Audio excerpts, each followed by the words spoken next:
العالمین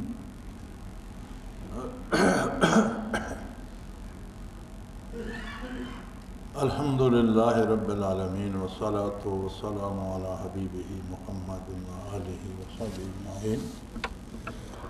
اعوذ باللہ من الشیطان الرجیم، بسم اللہ الرحمن الرحیم۔ ان اللہ لا یغیر ما بقوم حتی یغیروا ما بانفسہم۔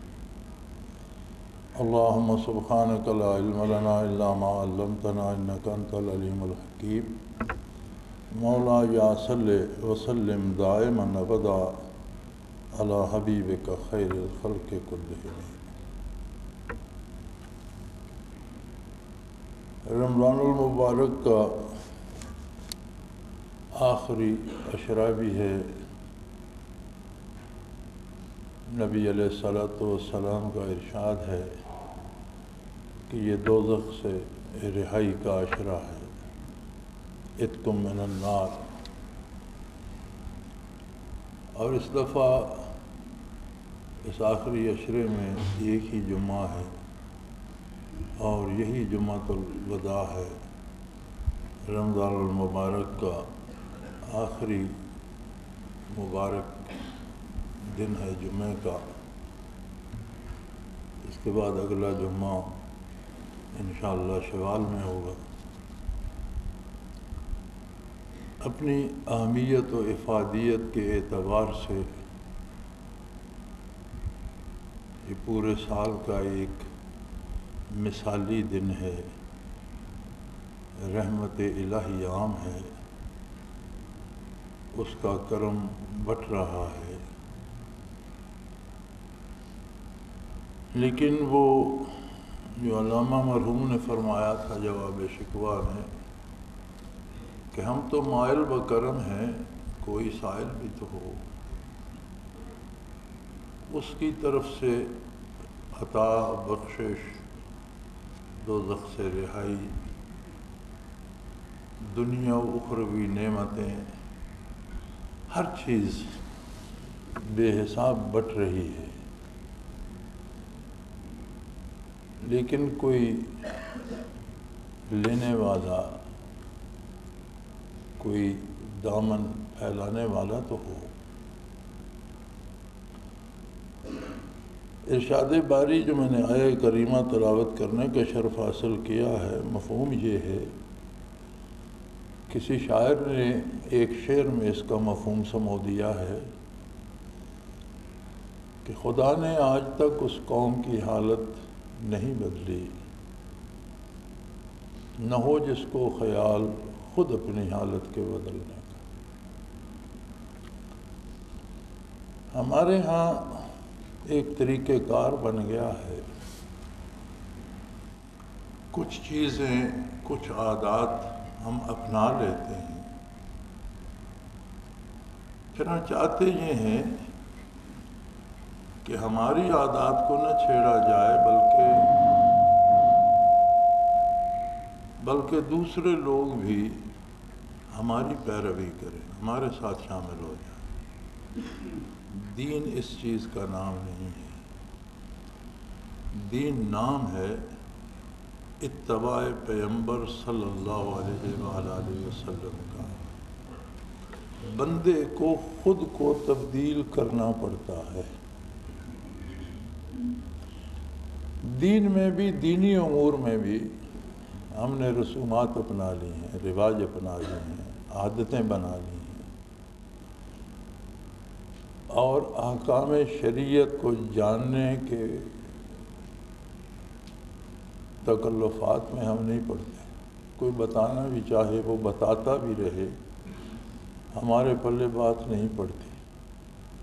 بلکہ ایک بڑی عجیب بات جس کا زندگی بھر میں تجربہ ہوا ہے کہ جن لوگوں کے لیے باتیں کہی جاتی ہیں وہ سنتے نہیں۔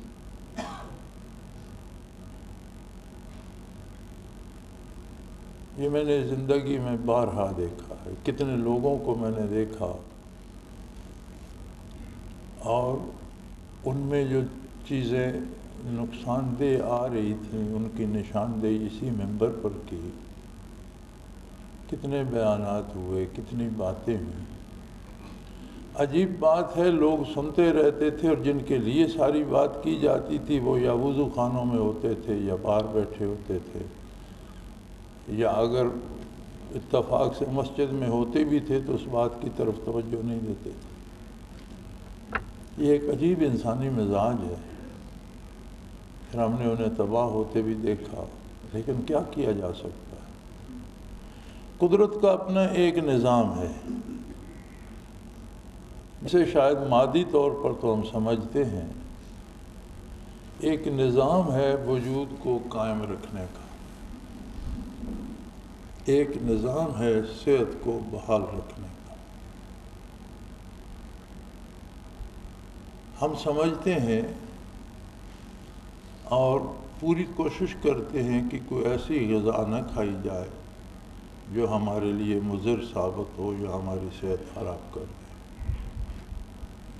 اس کے لیے ہم دوسروں پہ بھی اعتماد کرتے ہیں، طبیبوں پہ، ڈاکٹر پہ۔ ایک ڈاکٹر کہہ دیتا ہے فلاں چیز تمہارے لیے مضر ہے، ایک طبیب کہہ دیتا ہے یہ چیز کھانا تمہارے لیے مضر ہے، ہم چھوڑ دیتے ہیں۔ دین کے معاملے میں ہم یہ چاہتے ہیں کہ طبیب وہی کہے جو میں کرتا ہوں۔ دنیا میں تو ہم ایسا نہیں کرتے۔ ایک پورا جہان آباد ہے انسانی وجود کے اندر۔ جدید سائنس کے مطابق 2.5 کھرب کے قریب باڈی سیل ہوتے ہیں ایک انسانی وجود میں، ایک ہیومن باڈی میں 2.5 کھرب سیل ہوتے ہیں۔ ہر سیل اپنا مثیل، اپنے جیسا سیل پیدا کر کے خود مر جاتا ہے، اور یہ ایک مسلسل عمل ہے جو اس 2.5 کھرب کی آبادی میں تسلسل کے ساتھ ہو رہا ہے، کسی لمحے نہیں رکتا۔ وہ جو ارشاد باری ہے نا، نحن اقرب الیہ من حبل الورید، کہ میں شاہ رگ سے بھی بندے کے قریب تر ہوں، وہ جب اس تحقیق کو دیکھا جائے تو سمجھ آتی ہے کہ یہ تو وہ ذات ہے جو ان 2.5 کھرب سیلوں میں ہر سیل کے ساتھ موجود ہے، ایک نئے کو پیدا فرما رہا ہے، ایک پرانے کو موت دے رہا ہے۔ یعنی بندے کے وجود کے ہر سیل کے ساتھ زندہ کرنے والا موجود ہے، موت دینے والا موجود ہے، وہ قادر مطلق موجود ہے۔ نیا سیل تخلیق ہو رہا ہے اور پرانا موت سے ہمکنار ہو رہا ہے۔ گویا انسان کے ایک ایک سیل کے ساتھ 2.5 کھرب سیل جو ہیں، ہر ایک سیل کے ساتھ قدرت باری اپنا تصرف فرما رہی ہے۔ اللہ کریم اسے دیکھ رہا ہے، اسے جانتا ہے، پیدا ہونے والے کو پیدا کر رہا ہے، مرنے والے کو موت دے رہا ہے۔ اب یہ جو ان باڈی سیلز کا سسٹم ہے، یہ ساری تخلیق جو نئے سیل بنتے ہیں، یہ ساری تخلیق ہماری غذا سے ہوتی ہے۔ جو غذا، جو دوا ہم لیتے ہیں، جو چیز ہم حلق سے نیچے اتارتے ہیں، وہی مواد بنتا ہے اس نئے سیل کو بنانے کا، اور پرانا جدھر بندہ جاتا ہے وہ پرانے سیل گرتے رہتے ہیں۔ آپ نے یہ سراغ رساں اور کھوجی کتے دیکھے؟ ایک بندے کے کپڑے سے، لباس سے انہیں سنگھا دو تو وہ اس کی بو لیے لیے میلوں چلے جاتے ہیں۔ یہ اس کی بو کہاں ہوتی ہے؟ ہوا میں تو نہیں، ہوا تو متحرک ہے، چلتی رہتی ہے۔ ہوا میں تو بو ہوتی تو کہیں سے کہیں چلی جاتی، وہ وہاں ایک جگہ ایک لائن پہ تو قید نہیں رہتی۔ وہ جدھر جاتا ہے اس کے باڈی سیل جھڑتے رہتے ہیں، اور ان مردہ باڈی سیلز میں بھی، وجود کے ان مردہ ذرات میں بھی اس وجود کی جو خاص بو ہوتی ہے وہ موجود ہوتی ہے، جسے وہ کتے سونگھ لیتے ہیں اور وہ چلتے جاتے ہیں کہ یہاں سے گزرا، یہاں سے گزرا، یہاں سے گزرا۔ اب اگر ہم اپنی خوراک میں عدم توازن کریں گے تو وہ جو پرانے سیل مر رہے ہیں اور ان کی جگہ جو نئے بن رہے ہیں، ان نئے بننے والوں میں خرابی آ جائے گی۔ انہیں جب سیمنٹ کی جگہ مٹی دیں گے، پتھر کی جگہ روڑی دیں گے، اینٹ کی جگہ گارا پکڑا دیں گے، تو وہ کیا بنائیں گے؟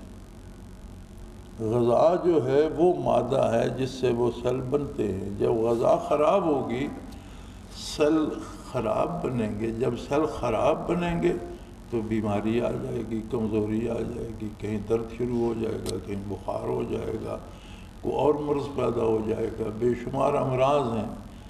جہاں کوئی مرض بنتا ہے اس کا مطلب ہے کہ وہاں جو وجود کے کام کرنے کی مشینری، اس کو جو پرزے، جو نئے سیل مل رہے ہیں وہ صحیح نہیں مل رہے۔ معالج علاج کیا کرتا ہے؟ یہی کہ جو خرابی ہو چکی ہے اس کے لیے وہ دوا تجویز کرتا ہے کہ جو مادہ تمہارے اندر جا چکا ہے، جو اس میں جو خرابی ہے، یہ دوا جب اس کے ساتھ شامل ہوگی تو وہ خرابی دور ہو جائے گی اور وہ سیل درست ہو جائے گی۔ جب درست ہوں گے تو صحت بھی ٹھیک ہو جائے گی۔ آئندہ پھر وہ پرہیز بتاتا ہے کہ آئندہ غذا میں یہ چیزیں مت لینا۔ حتیٰ کہ میں نے ایک حکیم صاحب کو دیکھا، وہ اکثر لوگوں کو زیادہ ٹھنڈا پانی پینے سے منع کرتے ہیں۔ وہ کہتے ہیں بہت سی بیماریوں کا بنیادی سبب یہ ہے کہ بندے ایک خاص حد سے زیادہ ٹھنڈا پانی پینا پسند کرتے ہیں، جو اگلے سارے نظام تعمیر کو متاثر کرتا ہے۔ تو خیر بات یہ تھی کہ اب اگر ہم غذا ایسی کھائیں جس سے وجود کے وہ سیل کمزور پیدا ہوں یا خراب پیدا ہوں، اور دعا کرتے رہیں کہ یا اللہ اسے مجھے صحت دے، تو اللہ کریم ایسی دعاؤں کی پرواہ نہیں فرمائے، بلکہ یہ گستاخی ہوگی اور شاید اللہ معاف کرے ایسی دعاؤں پہ گرفت ہو جائے۔ اب اگر ایک بندہ شادی نہیں کرتا، ایک قدرت کا نظام ہے توالد و تناسل کا، اسے اختیار ہی نہیں کرتا اور ساری رات نفلیں پڑھتا ہے یا اللہ مجھے بیٹا دے دے، اولاد دے دے، تو یہ دعا نہیں ہوگی، یہ گستاخی ہوگی، مذاق ہوگا نظام قدرت کے ساتھ۔ اسی طرح وہ غلط غذا کھانے والا جب اپنی صحت کے لیے دعا کرتا ہے تو وہ دعا بھی گستاخی شمار ہوتی، کیونکہ نتائج عمل پر پیدا ہوتے ہیں، قول پر نہیں۔ ایک بھوکا شخص سارا دن وظیفہ پڑھتا رہے میں نے کھانا کھایا ہوا ہے تو اس کا پیٹ نہیں بھرے گا جب تک کھانا کھائے گا نہیں۔ نتائج عمل پر پیدا ہوتے ہیں، محض قول پر اور کہنے پر۔ اسی طرح کائنات کا ایک نظام ہے جو انسانی کردار سے تعمیر پاتا ہے۔ ارشاد باری تعالیٰ ہے ظہر الفساد فی البر والبحر بما کسبت ایدی الناس لیذیقہم بعض الذی عملوا لعلہم یرجعون۔ سمندروں میں طوفان آ جاتا ہے، عجیب بات ہے، سمندروں میں آتش فشاں نکل آتے ہیں، زمین پہ زلزلے آ جاتے ہیں، تباہی آ جاتی ہے، طوفان باد و باران آ جاتا ہے، جنگ چھڑ جاتی ہے، رات دن کیڑے مکوڑوں کی طرح لوگ مرتے ہیں۔ یہ سارا کیوں ہوتا ہے؟ بما کسبت ایدی الناس، یہ لوگوں کے کرتوتوں کی وجہ سے ہوتا ہے، لوگوں کے کردار کی وجہ سے ہوتا ہے۔ لوگ جیسے عمل کرتے ہیں ویسے نتائج ظاہر ہوتے ہیں۔ اگر یہ اللہ کی نافرمانی کرتے ہیں مسلسل تو تباہیاں آتی ہیں۔ اس کا مطلب ہے کہ یہ نظام کائنات بھی اسی طرح انسانی کردار پر منحصر ہے جس طرح باڈی سیل کی تعمیر غذا پہ منحصر ہے۔ اب اگر آدمی اپنے کردار میں تبدیلی نہیں لاتا،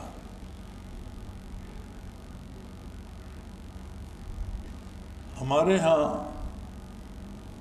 معیشت کا سودی نظام ہے، اور سود ایسی لعنت ہے کہ اللہ کریم نے اس کے لیے اعلان جنگ فرما دیا۔ سب سے سخت ترین سزا رجم کی ہے کہ شادی شدہ مرد، شادی شدہ عورت اگر بدکاری کریں اور وہ ثابت ہو جائے تو اس کی بڑی بھیانک سزا ہے کہ پورا معاشرہ، پورے لوگ جو وہاں ہیں وہ سارے ان پر پتھر ماریں اور اس بے رحمی سے مارے، فرمایا ان پر رحم نہ کھایا جائے اور پتھر مار مار کر انہیں قتل کر دیا جائے۔ یہ سب سے سخت ترین سزا ہے۔ سود کے لیے اللہ نے کوئی سزا نہیں رکھی، فرمایا جو سود سے باز نہیں آتا فَأَذَنُوا بِحَرْبٍ مِّنَ اللَّهِ وَرَسُولِهِ، اس کا اللہ اور اس کے رسول کے ساتھ اعلان جنگ ہے۔ جنگ میں سزائیں نہیں ہوتی اور جنگ میں کوئی قید یا حد نہیں ہوتی کہ کتنے بندے مارے جائیں گے، کتنے گولے برسائے جائیں گے، کتنی گولیاں فائر ہوں گی، کتنے بم گرائے جائیں گے۔ جنگ اگلے کو تباہ کرنے کے لیے ہوتی ہے، دشمن کو نیست و نابود کرنے کے لیے ہوتی ہے، اس کا غرور خاک میں ملانے کے لیے ہوتی ہے، اسے کچلنے کے لیے ہوتی ہے۔ تو فرمایا سود خور کے ساتھ، سود خور نے، سود کھانے والے نے اعلان جنگ کر رکھا ہے اللہ کے رسول کے ساتھ۔ پاکستان میں بلا سود بینکاری شروع ہوئی، وہ کیسی ہے کیسی نہیں ہے میں نے نہیں دیکھا، اس کی تفصیل سے میں آگاہ نہیں ہوں، لیکن پاکستان سے پہلے بھی، انگریز کے دور سے بھی یہ گنجائش آ رہی ہے کہ کوئی شخص بینک میں سرمایہ تو محفوظ رکھنا چاہتا ہے، سود نہیں لینا چاہتا تو وہ نہ لے۔ کتنے مسلمان ہیں جنہوں نے انگریز کے زمانے میں سود نہیں لیا یا آج نہیں لے رہے؟ ہاں یہ تکلف ضرور کیا ہے کہ سود کا نام منافع رکھ لیا، یا میاں نواز شریف صاحب کی حکومت آئی تھی تو انہوں نے مارک اپ نام رکھا تھا۔ یہ باقاعدہ شریعت کورٹ میں بھی گیا تھا مقدمہ، اور شریعت کورٹ نے اسے قطعی حرام قرار دیا تھا، جس کے ساتھ میاں صاحب کی حکومت تھی جو مقدمہ اپیل لے گئی ہائی کورٹ میں یا سپریم کورٹ میں، مجھے یاد نہیں، بہرحال وہ جو شریعت کورٹ نے فیصلہ دیا تھا اس کے خلاف حکومت اپیل میں چلی گئی، اور آج تک اس اپیل کی نہ سنوائی ہوئی نہ اس پر کوئی فیصلہ ہوا۔ ان کی حکومتیں بدلیں، پھر اور حکومتیں آئیں، وہ بھی گزر گئیں، پھر پرویز مشرف صاحب بھی گزر گئے، پھر نئی حکومت بھی آ گئی، لیکن وہ مقدمہ سماعت کے لیے لگائی۔ یہ تو حکومت کی طرف سے ہے۔ مسلمان کتنے ہیں تاجر، ذمہ دار، کاشتکار، دولت مند، امیر، جن کے پاس بینک میں رکھنے کو کچھ ہے؟ کتنے لوگوں نے سود لینا چھوڑ دیا ہے؟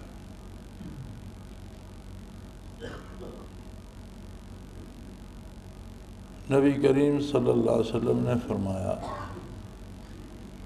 کہ ایک شخص بیت اللہ شریف آئے گا دور دراز کا سفر کر کے، اس کے چہرے سے سفر کی تھکاوٹ عیاں ہوگی، بال پریشان، لباس میلا ہو رہا ہوگا اور بڑے درد سے پکار رہا ہوگا بیت اللہ کے گردا گرد لاک اللہم لبیک لا شریک لک لبیک، لیکن اس کی پکار کا جواب نہیں دیا جائے۔ عرض کی گئی یا رسول اللہ اتنے دور دراز سے آئے گا، اتنی تکلیف کر کے آئے گا، یقیناً اللہ پر ایمان ہے تو آئے گا، اس درد سے اللہ کریم کو پکارے گا، تو اسے کیوں جواب نہیں ملے گا؟ فرمایا اس لیے کہ اس کا کھانا حرام کا ہوگا، لباس حرام کا ہوگا، سفر کے اخراجات حرام کیوں؟ اور سود سب حراموں سے بڑا حرام ہے۔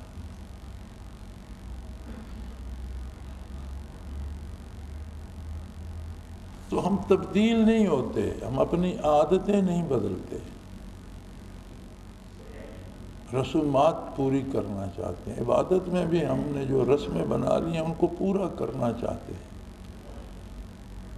زندگی بھر ہمارا بھائی، ہمارا باپ، ہمارا بیٹا نماز ادا نہ کرے، ہم کوئی کوشش نہیں کریں گے اسے برائی سے روکیں، اسے نیکی طرف لائیں۔ نہیں، جب مر جائے گا پھر ہمیں مصیبت پڑ جائے گی، اب اس کا کل پڑھاؤ، اب علماء کو بلاؤ، اب ختم پڑھواؤ۔ یہ سارا کام تو اس کی زندگی میں کرنے کا تھا۔ اب بلا جو کچھ وہ کر چکا اس کے نتائج آپ کیسے بدلیں گے؟ وہ تو کریم ہے، سب کو بخش دے، اسے کون روک سکتا ہے؟ لیکن جو ضابطے، قوانین، اصول ہیں ان کا بھی تو کچھ خیال رکھنا چاہیے۔ تو زندگی کا یہ جو نظام ہے، جو حالات ہیں، ہمیں یہ فکر تو ہے کہ ہم دہشت گردی کا شکار ہو رہے ہیں۔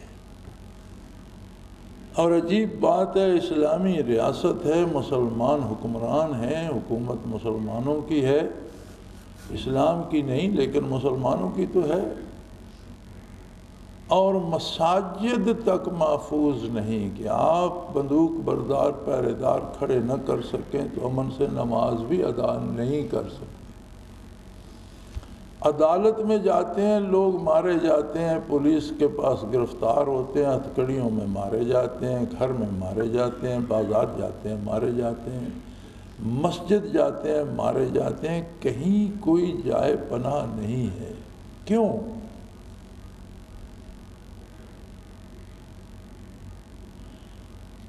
ہم یہ چاہتے ہیں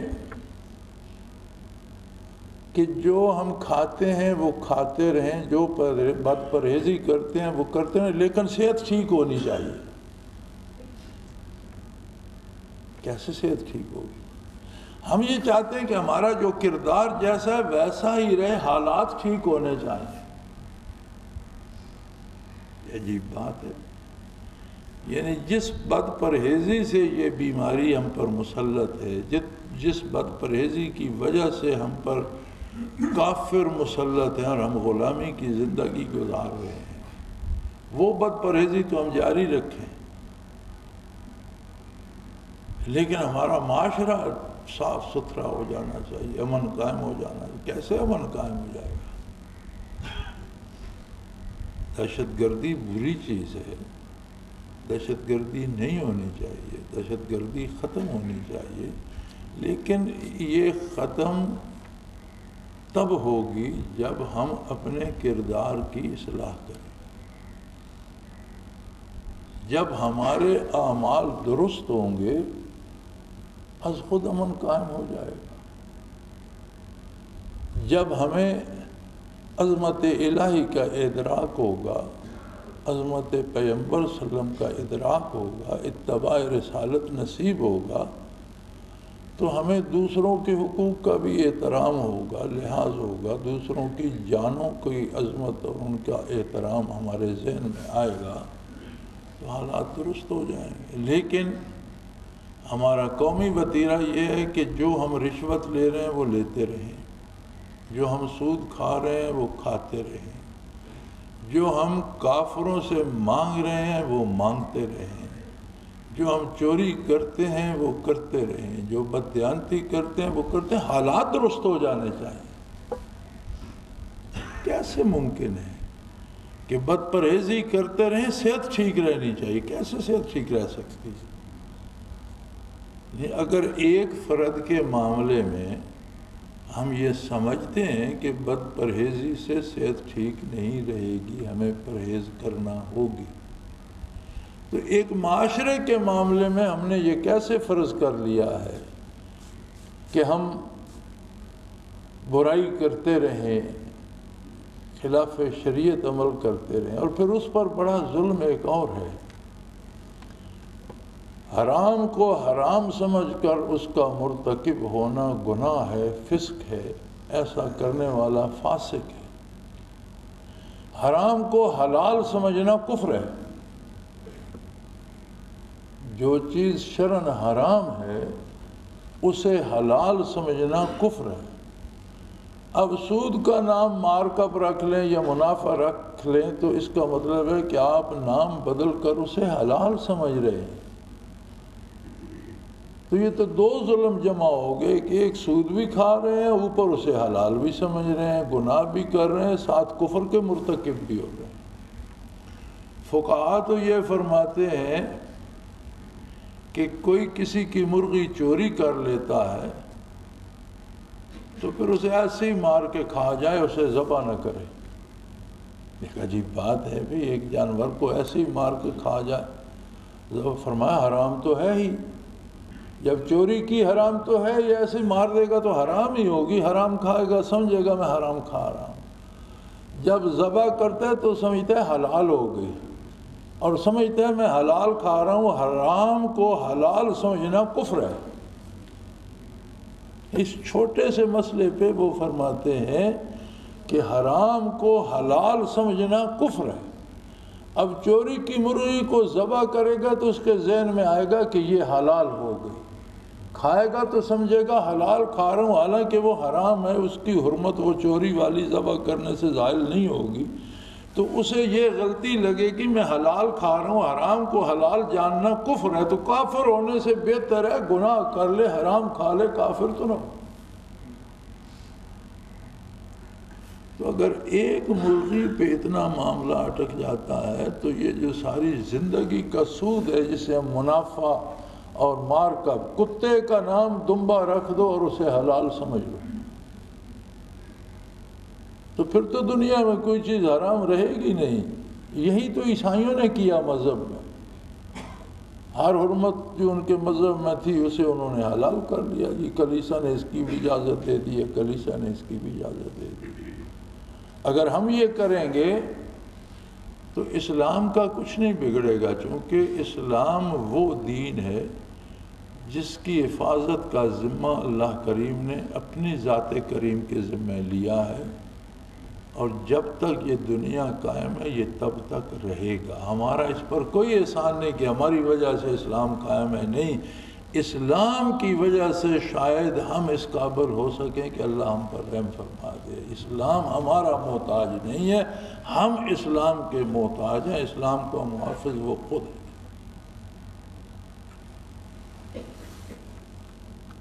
وہ ایسا قادر ہے کہ اگر ہم نہیں کریں گے عصایات اللہ بقوم یحبہم ویحبونہ، وہ ہمیں اٹھا دے، ہماری جگہ کسی اور کو لے آئے گا جو اس کی محبت میں دیوانہ وار اسلام پر عمل کرے۔ وہ بندوں کا محتاج نہیں ہے، بندے اس کے محتاج ہیں۔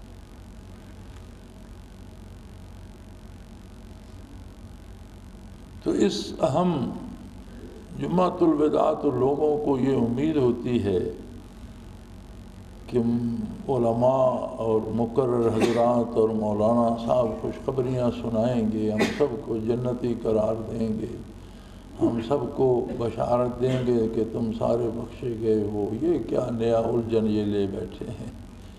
تو لوگ بے سوادے تو ہوں گے، لیکن کیا کیا جائے، حقائق سے قطع نظر تو نہیں کیا جا سکتا۔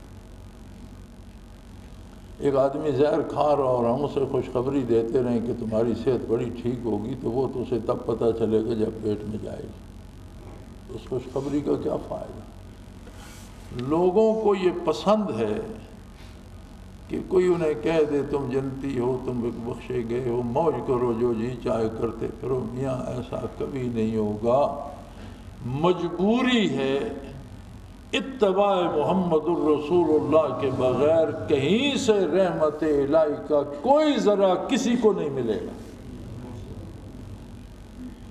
یہ انسان کی مجبوری ہے کہ وہ محمد الرسول اللہ صلی اللہ علیہ وسلم سے عہد غلامی نبھائے اور اپنی پوری کوشش کے ساتھ نبھائے، اپنی پوری محنت کے ساتھ نبھائے، جو اس کے بس میں ہے وہ کر گزرے، پھر بات اس کے کرم پہ۔ انسان کتنی بھی کوشش کرے، انسانی کوشش یہ ہوگی جب وہ کرم کرتا ہے تو وہ اس کی شان کے مطابق ہوتا ہے، وہ انسان کی کوششوں کے برابر نہیں ہوتا۔ انسان خود حقیر ہے، بے بس ہے، اس کی کوششیں بے بس ہوتی ہیں، حقیر ہوتی ہیں، اس کا کرم اس کی شان کے مطابق ہوتا ہے۔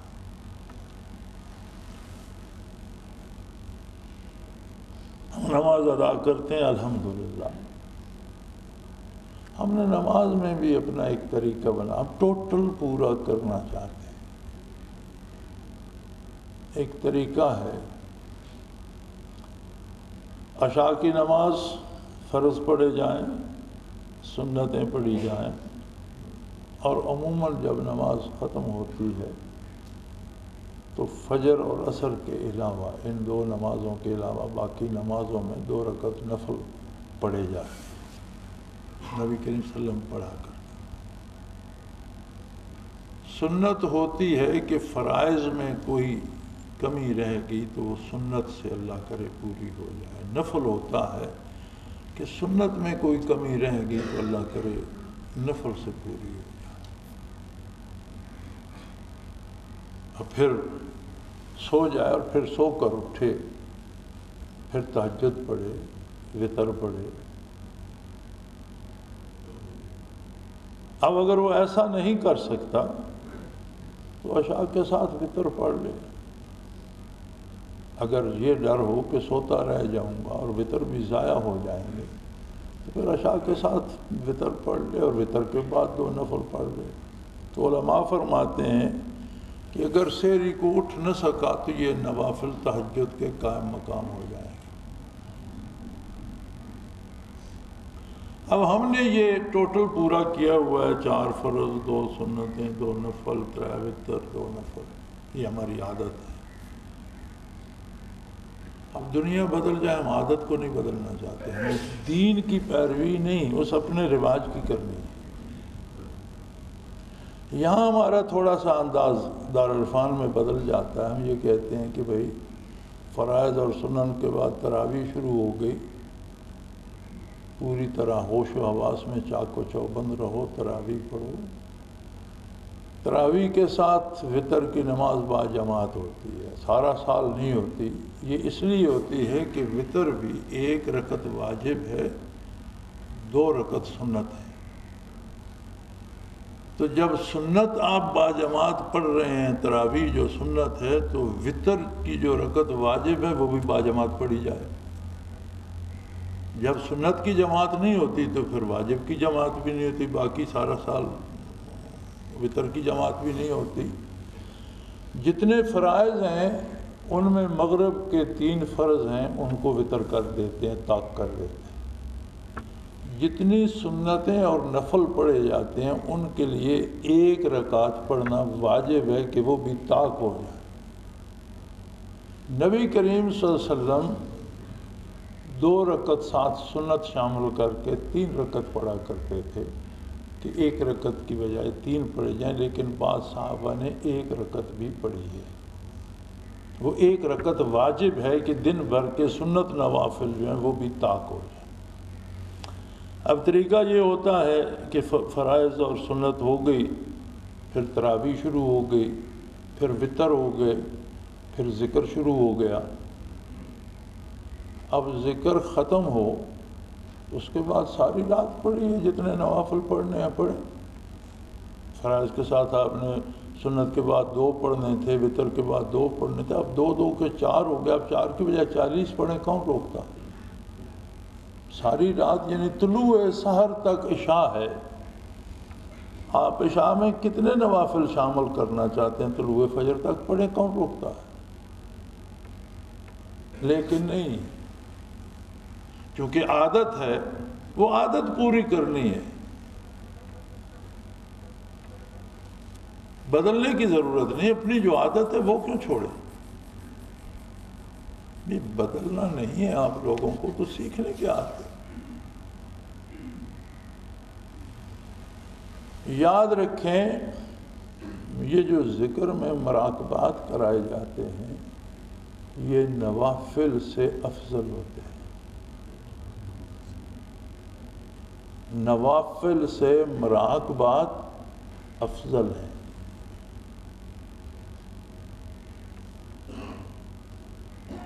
یہاں تھوڑی سی ترتیب اس لیے بدل جاتی ہے کہ کچھ لوگ بیمار ہوتے ہیں، کچھ ضعیف ہوتے ہیں۔ میری اپنی صحت ایسی ہے کہ مجھ سے اتنا زیادہ مشقت نہیں ہوتی۔ میری اپنی کوشش ہوتی ہے کہ تراویح ہوش میں پڑھی جائے، وطر باقاعدگی سے ادا ہوں، اور اس کے بعد ذکر میں بھی ہوش قائم رہے، ٹوٹل پورا نہ ہو۔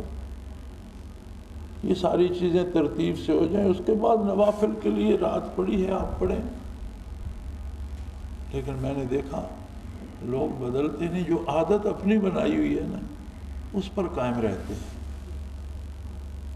کیونکہ عادت ہے گھر میں پہلے سنتوں کے ساتھ وطر پڑھے اور پھر 2 نفل پڑھے، تو یہاں کیوں چھوڑ دیں؟ بھئی چھوڑنے کو کون کہہ رہا ہے؟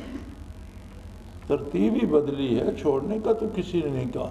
کہا یہ جاتا ہے جی آپ نفل کیوں نہیں پڑھنے دیتے؟ سبحان اللہ، کیا بات ہے، کس نے روکا ہے نفل پڑھنے سے؟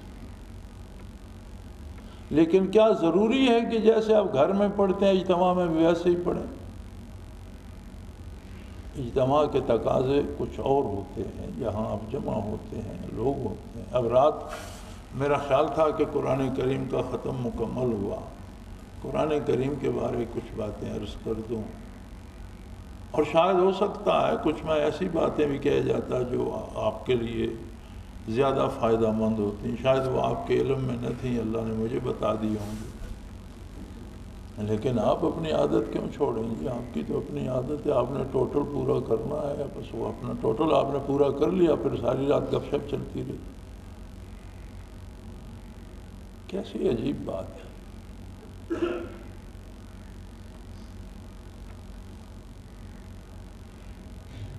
صحابہ کرام رضوان اللہ علیہم اجمعین کو الف سے یہ تک بدلنا پڑا، 100%۔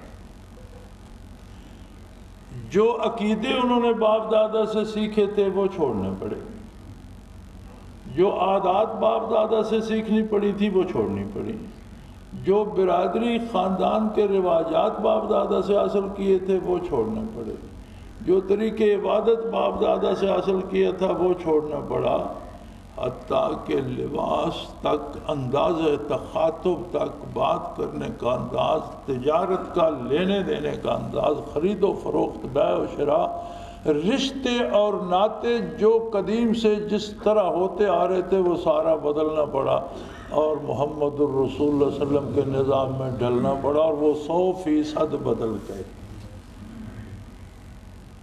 یہ تو ہے اسلام۔ اور ایک جو عادت بندے نے بنا لی ہو اس عادت کو نہ چھوڑے اور اسے عبادت کا نام دے، میں نہیں سمجھتا کہ یہ عبادت ہے، یہ ہماری عادت ہے۔ عادت کو عبادت کا نام مت دیجیے، کیونکہ اگر عبادت ہی تھی تو ذکر کے بعد تو آپ زیادہ اطمینان سے نوافل پڑھ سکتے تھے، زیادہ بھاگ دوڑ کے ابھی ذکر شروع ہو جائے گا، جلدی جلدی کرو تو اپنا یہ تو ٹوٹل پورا کرنے والی بات ہے، تو ٹوٹل پورا تو ہر جگہ ہو رہا ہے، اس کے لیے یہاں آنے کا تکلف کرنے کی کیا ضرورت ہے؟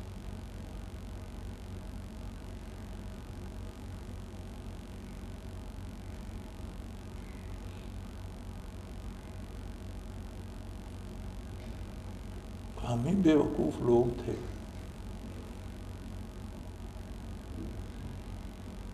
کہ حکم کا انتظار نہیں کرتے تھے، دیکھا کرتے تھے کہ شیخ کیا کر رہا ہے وہ اپنا لیتے تھے، اور زندگی بھر کبھی سوال پیدا نہیں ہوا کہ شیخ ایسا کیوں کر، یہ ہمارا مطلب نہیں ہے، جو وہ جانے اس کا رب جانے۔ ہم نے جب شیخ منتخب کر لیا تو پھر جو وہ کر رہا ہے ٹھیک ہی کر رہا ہے۔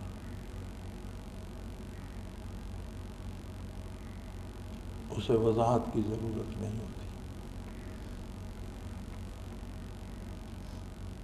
تو میرے بھائی،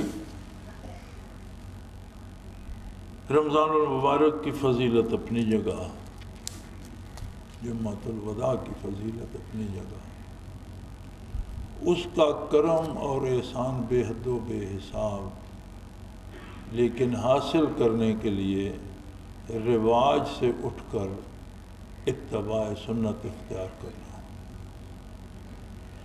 یہ طے شدہ امر ہے، اور یہ یقیناً سمجھ لو کہ ہماری پسند سے اس کی رحمت نہیں ملے گی، یہ محمد رسول اللہ کی پسند سے ملے گی۔ ہمیں اپنی پسند، اپنے رواج، اپنی رسومات، اپنے خاندانی تفاخر، اپنے کمانے اور خرچ کرنے کے طور طریقے یہ چھوڑنے ہوں گے، وہ اپنانے ہوں گے جو محمد رسول اللہ صلی اللہ علیہ وسلم نے فرمایا۔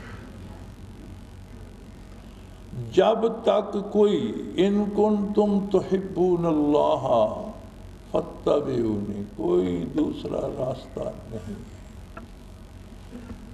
اللہ کو پانا چاہتے ہو، اللہ سے پیار ہے، اللہ سے محبت ہے، وصول الہی چاہتے ہو، فاتبعونی، میری محمد الرسول اللہ کی اطاعت کر لو، اتباع کر لو، جو میں کہوں، جو میں کروں وہ کرو، اس کے علاوہ کوئی دوسرا راستہ نہیں ہے۔ حتیٰ کہ کسی صحابی کو تورات کا کوئی پرانا ورق ملا، کہیں سے مل گیا ہوگا، وہ مسجد میں لے آئے، سیدنا فاروق اعظم رضی اللہ عنہ تشریف فرما تھے، وہ ورق انہوں نے بھی لے لیا، چند صحابہ اور بھی تھے، وہ دیکھنے لگے کہ اس میں کیا لکھا ہے، تورات کے احکام کیا ہیں۔ اب منزل من اللہ کتاب ہے، اللہ کے اولو العزم رسول پہ اتری ہے، موسیٰ علیہ السلام۔ خود کیا عجیب لوگ تھے، حجرہ مبارک سے رخ انور طلوع ہوا، حضور نے قدم رنجا فرمایا مسجد میں، لوگوں کو دیکھا بیٹھے تھے، پوچھا آپ نے کیا کر رہے ہو؟ یا رسول اللہ یہ ایک ورق تورات کا ملا ہے اور اسے ہم دیکھ رہے ہیں۔ رخ انور متغیر ہو گیا، رنگ سرخ ہو گیا، جلالت آ گئی حضور کے رخ۔ آپ نے فرمایا صلی اللہ علیہ وسلم، لو کان موسیٰ حیا لما وسعہ الا اتباعی، او کما قال رسول اللہ صلی اللہ علیہ وسلم، کہ موسیٰ اگر آج دنیاوی زندگی کے ساتھ خود موسیٰ زندہ ہوتے تو اس تورات کو نہ پڑھتے، میری پیروی کرتے۔ تم کیوں پڑھ رہے ہو؟ تمہیں تورات کا ورق دیکھنے کی ضرورت کیوں پیش آ گئی؟ اگر آج تمہارے درمیان موسیٰ بھی اس دنیاوی زندگی، مکلف زندگی میں تمہارے درمیان بیٹھے ہوتے تو میرے اتباع کے علاوہ ان کے پاس بھی کوئی چارہ نہ ہوتا۔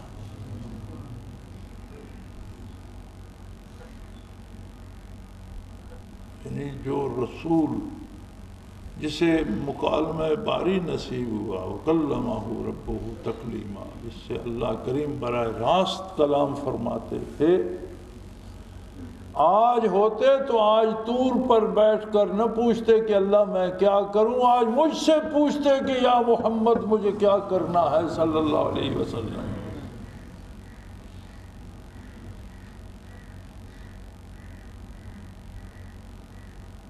تو ہم پھر اپنی عادات کو، اپنے رواجات کو، اپنے طریقے کو کیوں تبدیل نہیں کرتے؟ ان اللہ لا یغیر ما بقوم، اللہ کبھی اس قوم میں حالات کو تبدیل نہیں کرتا، حتیٰ یغیروا ما بانفسہم، جب تک وہ اپنے آپ میں تبدیلی نہیں لاتے۔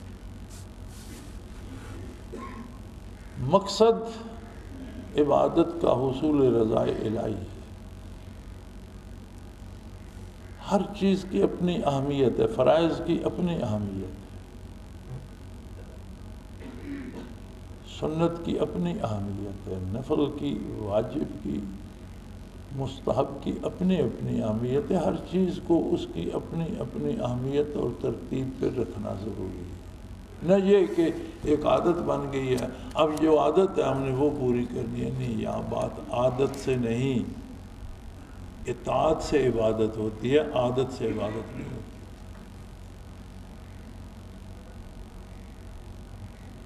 بعض لوگوں کو یہ وہم ہوتا ہے کہ میں جی نماز پڑھتا ہوں مجھے بڑے خیال آتے ہیں، میں نماز پڑھتا ہوں اس میں مجھے لذت نہیں آتی۔ میں نماز کو لذت کے لیے پڑھتے ہیں؟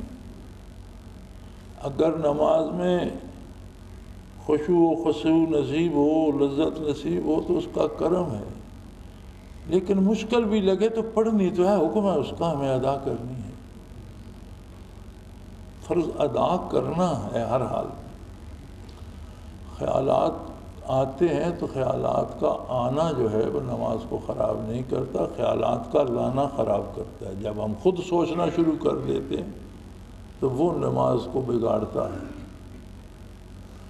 ورنہ حضور صلی اللہ علیہ وسلم نے فرمایا کہ اگر نمازی کو نماز میں شیطان خیالات القاء کرتا ہے اور وہ انہیں رد کرتا ہے، ان کی پرواہ نہیں کرتا، تو اسے جہاد کا ثواب ملتا ہے۔ نماز تو اپنی جگہ ہو گئی، ساتھ جہاد کا ثواب بھی شامل ہو گیا۔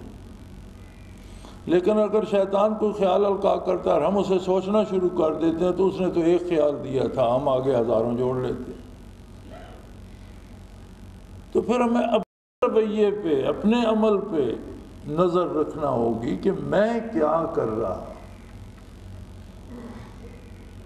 اپنے طریقے پہ نظر رکھنا ہوگی، اور علماء اور اہل حق سے سیکھنا چاہیے۔ یہاں آپ کے پاس علماء حضرات بھی تشریف فرما ہے۔ میں نے پہلے روز عرض کیا تھا کہ اعتکاف میں غیر ضروری بات کرنے کی اجازت نہیں ہے، اور بالکل چپ رہنے سے بھی مکروہ ہو جاتا ہے، اور بات جو غیر ضروری ہے وہ کرنے سے بھی کراہت آ جاتی ہے۔ تو گپیں لگانے کا تو کوئی تصور نہیں کہ آپ ایک دوسرے سے حال پوچھنا شروع کر دیں، کوئی بات سنانی شروع کر دیں ایک دوسرے کا، تو اس کے لیے تو بندے کو اعتکاف بیٹھنا نہیں چاہیے۔ اگر وہ ایک دوسرے سے گپیں لگائے بغیر اس کا وقت نہیں گزرتا تو اسے تو اعتکاف بیٹھنا نہیں چاہیے۔ پھر تو بہتر ہے کہ یہاں ٹی وی کی سکرین لگا دی جائے اور آپ کو شیری رحمان کی گپیں سنائی جائیں، رحمان ملک کی گپیں سنائی جائیں، جو جہاں بھر کی گپیں ہانکتے ہیں پھر وہ سنائی جائیں، پھر گانا بجانا سنایا جائے، پھر اعتکاف کو بے مزہ کیوں کیا ہوا ہے۔ تو جو لمحات بھی باقی ہیں کوشش کریں خود کو بدلیں، رسومات کو بدلیں، عبادت کو عبادت کے طریقے سے ادا کریں اور پوری توجہ سے، اور سیکھیں۔ اعتکاف کا مطلب ہوتا ہے کہ اس میں بندہ سیکھتا ہے اور سال بھر اس پہ عمل کرتا ہے کہ زبان یاوہ گوئی کے لیے نہیں ہے۔ یہ 10 دنوں کی بات نہیں ہے، ایک کورس ہے کہ اس میں سیکھتا ہے کہ زبان ضرورت کے لیے ہے، یاوہ گوئی کے لیے نہیں ہے۔ ہاتھ پاؤں حلال امور انجام دینے کے لیے ہیں، گناہ کرنے کے لیے نہیں ہے۔ دل اس میں اللہ کو اور اللہ کے نبی کی محبت کو بسانے کے لیے ہے، دل خرافات کے لیے نہیں ہے۔ زندگی حصول رضائے باری کے لیے ہے، ضائع کرنے کے لیے نہیں ہے۔ یہ ساری ایک تربیت ہوتی ہے، ایک سیکھنا ہوتا ہے بندے کو، اور اس کے مطابق اسے بدلنا ہوتا ہے۔ رواجات کو، عادات کو، اپنے بنائے ہوئے طریقوں کو بدلنا پڑتا ہے، اور وہ طریقے اپنانا پڑتے ہیں جو زیادہ بہتر ہوں، جن سے زیادہ برکات نصیب ہوں، جن سے زیادہ رحمت الہی نصیب ہو، اور جن سے زیادہ اللہ کی رضا کی امید کی جا سکتی ہے۔ لہذا میرے بھائی اپنے آپ کو تبدیل کریں، عبادات کو عادات نہ بنائیں، اور اپنے آپ پر ضبط کرنا سیکھیں۔ اب یہ کہنا ایک بڑا ہمارے پاس جواز ہے، جی سارے لوگ ایسے ہی کر رہے ہیں، تو اگر خدا نہ خواستہ میدان حشر میں کہہ دیا جائے کہ بے شمار لوگ جہنم جا رہے ہیں، جاؤ تم بھی، سارے جا رہے ہیں تم بھی جاؤ، پھر سارے لوگوں کے ساتھ ہمیں نہیں رہنا، اللہ اللہ کے رسول صلی اللہ علیہ وسلم کی اطاعت میں رہنا ہے۔ کثرت شرط نہیں ہے کہ لوگ بہت ہوں، حق شرط ہے کہ لوگ حق پر ہوں، حق کا ساتھ شرط۔ تو بنیادی بات جو میں عرض کرنا چاہتا تھا، شاید میں اس جمعے پہ کوئی اور باتیں کرتا، لیکن یہ بھی الحمدللہ یہ بہت ضروری بات ہے کہ ہمیں اپنے آپ کو بدلنا ہے۔ دین اس مثبت تبدیلی کا نام ہے جہاں ہم اتباع شریعت میں خلوص دل کے ساتھ زیادہ پابند ہوتے جائیں، عادات اور رسومات چھوٹتی جائیں اور ان کی جگہ عبادات، یاد الہی، اللہ جل شانہ کی رضا کی طلب آتی جائے۔ اور یہ عملاً آنی چاہیے۔ جس طرح ظاہری صحت قائم رکھنے کے لیے پرہیز ضروری ہے، اسی طرح باطنی کیفیات اور معاشرہ اور ماحول ان افراد کی باطنی کیفیات کا محتاج ہے۔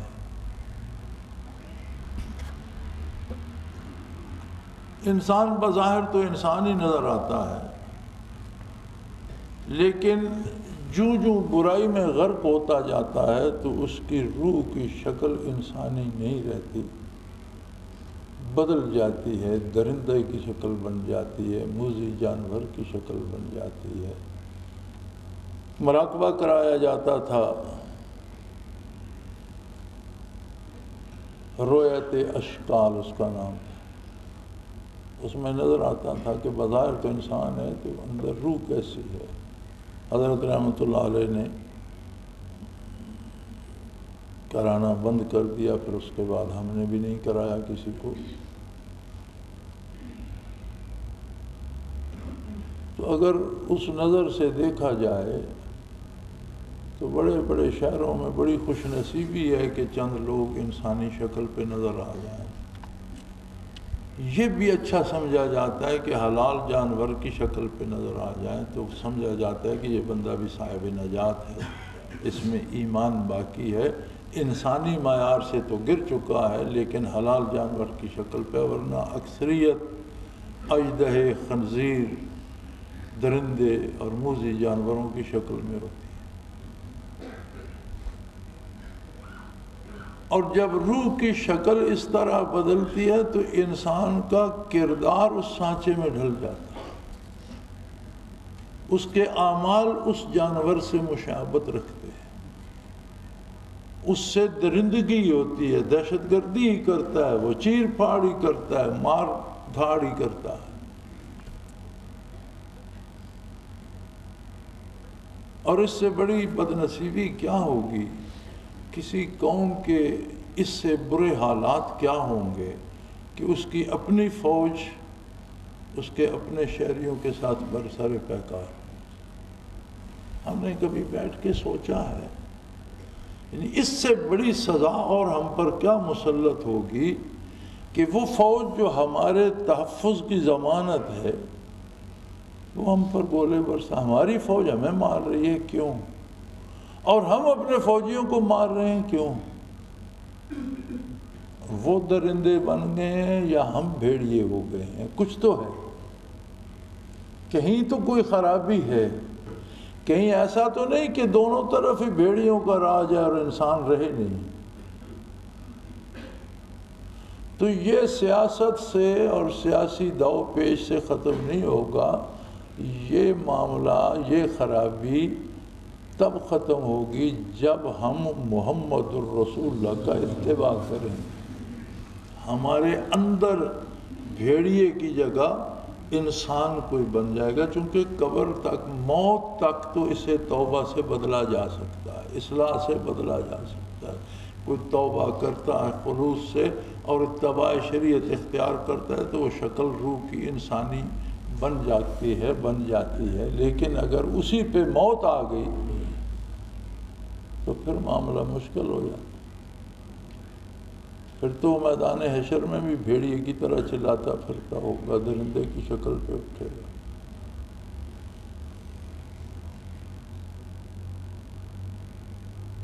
ان سب چیزوں کو سامنے رکھتے ہوئے ہمیں دیکھنا یہ ہے کہ حالات ہمیں اس مقام کی طرف لے جا رہے ہیں جس کی خبر اصدق الصادقین صلی اللہ علیہ وسلم نے 14 صدیاں پیشتر دی تھی کہ بر صغیر الہند میں غزوۃ الہند برپا ہوگا۔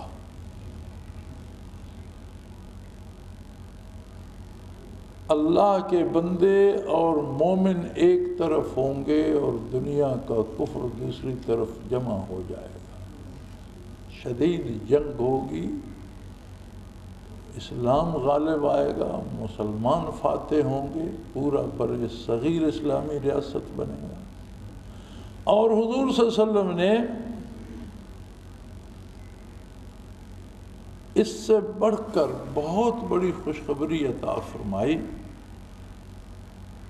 کہ آخر امت کے کچھ لوگ ایسے ہوں گے جو بلا حساب جنت داخل ہوں۔ اور بلا حساب والوں میں قرآن کریم فرماتا ہے سلۃ من الاولین وقلیل من الآخرین، پہلوں میں سے تو انبوں کے انبوں بلا حساب والے ہوں گے، آخر والوں میں بھی تھوڑے لوگ ہوں گے۔ اس کی نشاندہی حضور نے فرما دی کہ 2 جماعتیں ایسی ہوں گی آخری زمانے میں جن کا حساب کتاب نہیں ہوگا، جو سیدھے جنت جائیں گے۔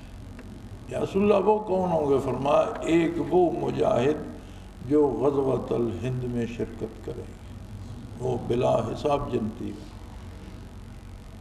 میں نے بڑی دیر سے میں بتا رہا ہوں، تو میں نے 90 سے یہ بات بتائی تو لوگ مذاق کرتے تھے۔ عرب میرا خیال ہے ہر کوئی بتا رہا ہے، چونکہ اب سر پہ آ گیا ہے، کفر متحد ہو رہا ہے، کفر اپنے وسائل جمع کر رہا ہے۔ اب غیر مسلم فوجیں پاکستان کے اندر باقاعدہ در اندازی کر رہی ہیں، ہندوستان بھی کر رہا ہے، مغربی اقوام بھی کر رہی ہیں، اقوام عالم کا جو متحدہ فوجی بیڑا افغانستان میں بیٹھا ہے وہ بھی کر رہا ہے۔ صورتحال اب بنتی جا رہی ہے، ایک مارکا ہوگا، حق و باطل کا مارکا ہوگا۔ میری آرزو یہ ہے، میری کوشش، میری محنت، میری تربیت یہ ہے، میں یہ چاہتا ہوں، میری تو دعا ہے کہ اللہ کرے مجھے خود اس میں شرکت کا موقع نصیب فرمائے، لیکن اگر گزر بھی جائیں تو کچھ ایسے لوگ پیدا کر جائیں جو ہماری طرف سے اس غزوہ میں، اس جہاد میں شریک ہوں۔ ایک سوال ہوا تھا، بہت سے علماء تشریف فرما تھے، صحافی نے سوال کیا تھا، لاہور میں ایک کانفرنس ہو رہی تھی اس میں، اور اس کا سوال بڑا بجا تھا۔ اس نے سوال کیا تھا کہ نبی کریم صلی اللہ علیہ وسلم جب اس عالم آب و گل میں جلوہ افروز تھے تو جن جنگوں میں آپ نے کمان فرمائی بنفس نفیس شرکت فرمائی انہیں غزوہ کہتے ہیں، لیکن آپ اس دار عالم میں جلوہ افروز تھے، موجود تھے، اور جن جنگوں میں کسی کو امیر بنا کے بھیجا، حضور کے زیر کمان لڑی گئیں، لیکن حضور بنفس نفیس میدان کارزار میں تشریف نہیں لے گئے، کسی کو امیر بنا کے بھیجا، اسے سریہ کہتے۔ اور یہ جو صدیوں بعد بر صغیر ہند میں ہوگا، اسے غزوہ کیوں کہا گیا؟ بڑا برمحل سوال تھا، ویلڈ کوسچن جسے کہتے ہیں۔ تو غالباً ڈاکٹر اسرار احمد صاحب نے یہ جواب دیا تھا کہ رواجن کہہ دیا ہوگا لڑائی کو غزوہ بھی کہتے ہیں، تو میں نے کہا جی نہیں،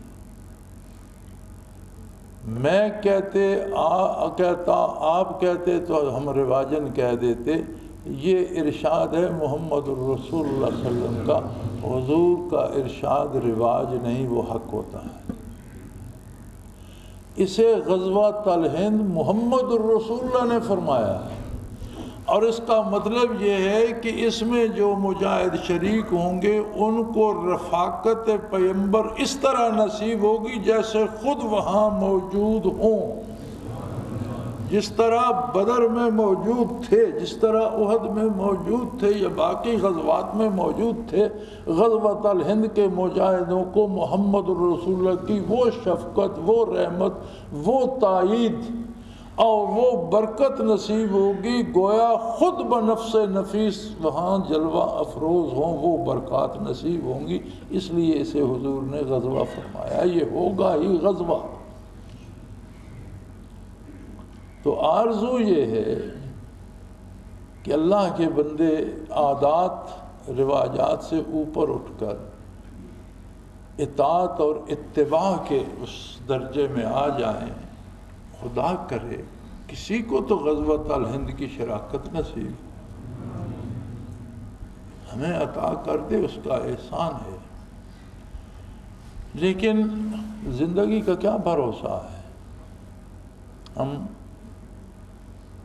اپنا وقت گزار چکے ہیں، ہم دوسرے کنارے پر ہیں، پون صدی کا فاصلہ پیچھے ہے، آگے کچھ لمحات ہیں یا دن ہیں یا سال، یا اللہ ہی جانے کب ہوگا، ہم ہوں گے یا نہیں ہوں گے۔ اگر ہوں تو اللہ کا بہت بڑا احسان ہے کہ ہم بھی ان لوگوں میں شامل ہوں جو بلا حساب جنت جائیں گے، اور اگر زندہ رہیں، ابو ہریرہ رضی اللہ تعالیٰ عنہ فرمایا کرتے تھے کہ کاش مجھے غزوہ ہند تک فرصت مل جائے، مارا جاؤں تو بلا حساب جنت جاؤں، اور زندہ رہوں تو لوگ کہیں یہ وہ ابو ہریرہ ہے جو دوزخ سے آزاد ہے، دوزخ سے آزاد کہلاؤں۔ تو وہ آرزو تو ہے، اللہ سے دعا بھی ہے، وہ کریم ہے، لیکن کیا پتہ ہمارے پاس فرصت کتنی ہے اور یہ میدان کب سجے گا۔ تو تب تک کچھ لوگ تو ہوں جو ہمارے نمائندے ہوں، جو ہماری محنت ظاہر کریں، جو ہماری کوشش ظاہر کریں، جو وہاں ہماری نمائندگی کریں۔ کیا خبر ان کے تو فعل ہم پہ بھی وہ رحم فرما دیں۔ تو میاں یہ رسمی باتیں چھوڑو، دین کو بطور دین کے سیکھو، اپنا کچھ مت رکھو، ہمارا کچھ بھی نہیں ہے، نہ کوئی عادت ہے نہ رسم ہے، ہمارا کچھ بھی نہیں، سب انہیں کا ہے۔ خود کو اس سانچے میں ڈھالو کہ اللہ کریم تمہیں غزوۃ الہند کے لیے منتخب فرما لے۔ یاد رکھو انہیں چاہے گا انہیں کو شمولیت کی توفیق ہوگی، یہ رتب و یا کام نہیں ہوگا، یہ ہر کے ہمیں کا کام نہیں ہوگا۔ اس کے لیے بڑا خلوص چاہیے، اس کے لیے درد دل چاہیے، اس کے لیے اتباع رسالت کے ساتھ عشق اور دیوانہ پن چاہیے۔ اور میں تو دعا کرتا ہوں کہ اللہ ہم سب کو وہ نصیب فرمائے، وہ موقع عطا کرے، ہماری جانیں بھی اس کے نام پہ نچھاور ہوں۔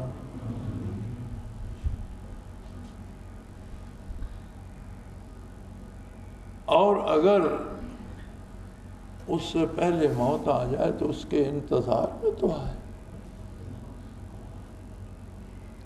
خود کو ان لوگوں میں گن لو کہ موت بھی آئے تو اس حال میں آئے کہ یہ غزوۃ الہند کا منتظر تھا۔ وہ چرچا ہوا یوسف علیہ السلام کی نیلامی ہوگی، بولی لگے گی، بہت خوبصورت غلام آیا ہے، اس کی نیلامی ہوگی، سر بازار بولی لگے گی، دیکھیں کون خریدتا ہے۔ کہانیاں ہیں، حقیقت ہے یا نہیں، لیکن درس عبرت بہت ہے۔ تو کہتے ہیں کسی بڑھیا کے پاس ایک سود کی اٹی تھی، کچے سود کی، اور وہ جھکی ہوئی کمر کے ساتھ سود کی اٹی ایک ہاتھ میں اور ایک ہاتھ کمر پہ رکھے جا رہی تھی، جتنا چل سکتی تھی تیزی سے۔ تو کسی نے پوچھا بڑی بھی کہاں جاتی ہو؟ کہ سنا کوئی بہت خوبصورت غلام آیا ہے اور یوسف نام ہے اس کا، اس کی بولی لگ رہی ہے، نیلام ہوگا تو جاتی ہوں، بولی تو دوں گی۔ اس نے کہا تیرے پاس کیا ہے؟ اس نے کہا یہ ہے نا سود کی اٹی ہے میرے پاس۔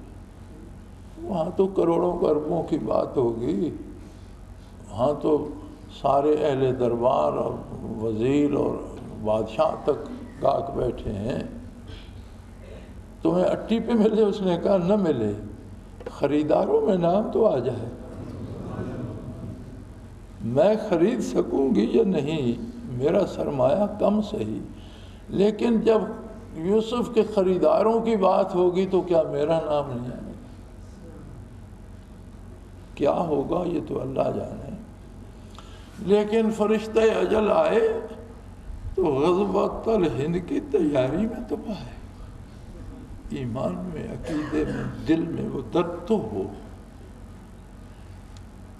اور یہ عین ممکن ہے کہ ہم دیکھ بھی سکیں، کیونکہ حالات تو اتنی تیزی سے اب بنتے جا رہے ہیں کہ اللہ کرے شاید اللہ ہمیں توفیق دے دے ہم بھی اس میں شامل ہو جائیں۔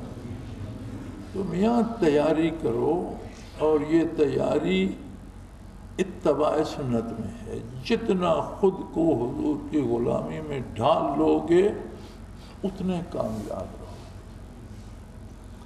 رسومات اور عادات کی بات کرنا چھوڑ دو، رسومات کی کوئی حیثیت نہیں، ہماری عادات کی کوئی حیثیت، ہم نے عبادات کو بھی عادات بنا لیا ہے، عادات کی کوئی حیثیت۔